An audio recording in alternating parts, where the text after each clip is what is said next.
মায়ের গুরুতর অসুস্থতা সত্ত্বেও তাকে সশরীরে এক নজর দেখতে এখনো দেশে আসতে পারেননি তারেক রহমান। নানা পরিস্থিতি বিবেচনায় তাকে আপাতত লন্ডনে অবস্থান করতে হচ্ছে। তবে অনেকেই দাবি করেছেন তিনি ইতোমধ্যে গোপনে দেশে চলে এসেছেন। এমনকি বিমানবন্দরে সপরিবারে তার দেখাও মিলেছে এমন দাবি করা একটি ভিডিও ভাইরাল হয়েছে সামাজিক মাধ্যমে।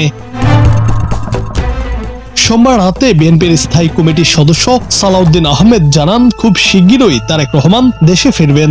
আর তার এমন মন্তব্যের পরপরই ফেসবুক ও অন্যান্য প্ল্যাটফর্মে একটি 6 সেকেন্ডের ভিডিও ভাইরাল হয়। সেই ভিডিওতে তারেক রহমানকে পরিবারের সাথে বিমানবন্দরে দেখা গেছে। তাতে দাবি করা হচ্ছে তিনি ইতিমধ্যেই দেশে ফিরেছেন। আবার অনেকেই এটাকে তার দেশে ফেরার প্রস্তুতি হিসেবেও দাবি করে নেটিজেনদের কৌতূহল বাড়িয়ে দিচ্ছে।